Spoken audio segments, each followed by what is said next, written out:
Doctor Yunus সাহেব সম্পর্কে আজকের দিনে এসে বাংলাদেশের মানুষের মধ্যে নানান ধরনের পারসেপশন তৈরি হচ্ছে যে এই সরকারটি কতটা স্পষ্টভাবে রাষ্ট্র চালিয়েছিল। প্রায় ২১ লক্ষ কোটি টাকা ঋণ করেছিল। এছাড়াও আরও বেশ কিছু চুক্তি করেছিল, যে চুক্তিগুলো নিয়ে মানুষের মধ্যে ধোঁয়াশা এবং কুয়াশা রয়েছে। এই সরকার একদম শেষ দিকে বেশ কিছু চুক্তি করেছে যা এতটাই গোপনীয় ছিল যে খোদ ওই সরকারের যারা কি বলা হয় যে পার্ট ছিল, উপদেষ্টা ছিল, তারা নিজেরাও জানতো না।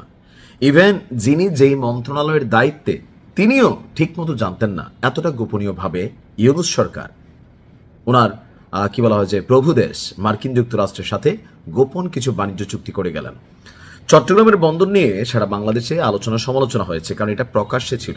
এবার আসুন, এই সরকারের খুবই গুরুত্বপূর্ণ একজন উপদেষ্টা আমাদের যিনি ছিলেন ফরিদা আক্তার, তিনি ডক্টর ইউনূসের স্বেচ্ছাচারী সিদ্ধান্তের কিছু তথ্য জনগণের সামনে উপস্থাপন করেছেন। আমরা যারা বলি রাজনীতিবিদরা খারাপ, এটা সেটা, তো ডক্টর ইউনূস সরকার পুরাটাই তো নন পলিটিক্যাল একটা গভর্নমেন্ট ছিলেন। তো তারা কতটুকু ভালো কাজ করে গেছে? অনেক কাজ ভালো করছে, কিন্তু কি পরিমাণ গোপন চুক্তি করছে। আর যেখানেই গোপনীয়তা সেখানেই কিন্তু ধান্দার একটা আভাস আমরা পাই। কথা বলছি যুক্তরাষ্ট্রের সাথে বাণিজ্য চুক্তি নিয়ে। এই চুক্তি নিয়ে গেল 2 থেকে 3 দিন সোশ্যাল মিডিয়াতে তোলপাড় যে ডক্টর ইউনূস যাবার কয়েকদিন আগে, নির্বাচনের কয়েকদিন আগে বেশ কিছু চুক্তি গণহারে করে গেছে।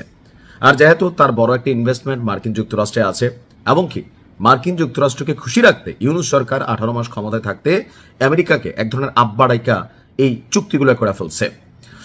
দর্শক, আপনার যুক্তরাষ্ট্রের সাথে বাণিজ্য চুক্তির আওতায় সস্তায় মাংস, পোলট্রি এবং অন্যান্য প্রাণীজ পণ্য আমদানির একটা চুক্তি হয়েছে।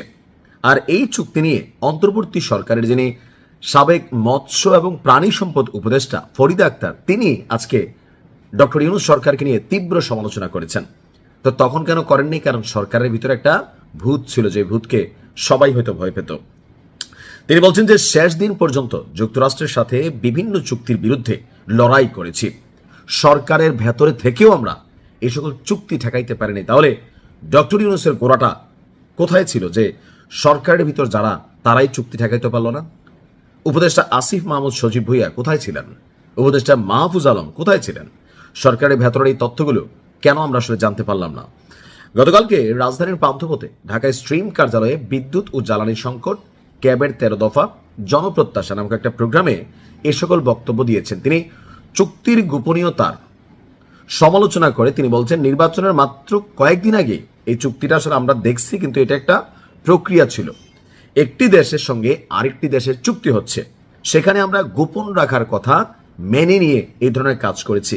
এমনকি সরকারের ভেতরেও যারা ছিল তারা সবটুকু জানতে পারেনি। এটা তো হতে পারে না। তো তার বক্তব্য হচ্ছে, দেশীয় খামারিদের সুরক্ষা, জনস্বাস্থ্যের ঝুঁকির কথা বিবেচনা করে আপনার এই উদ্যোগ বা এই চুক্তিকে আটকে দেওয়ার চেষ্টা করেছিলেন তিনি, কিন্তু তার কথা কেউই পাত্তা দেয়নি। এমনকি 2025 সালের জুনে বাণিজ্য মন্ত্রণালয় আমাদের মন্ত্রণালয়ের সঙ্গে যোগাযোগ করে যুক্তরাষ্ট্র থেকে মাংস, পোলট্রির বাচ্চা, ক্যাটফিশ, নাড়িভুড়ি আমদানির বিষয়ে আপনার অনুমোদন দেয়।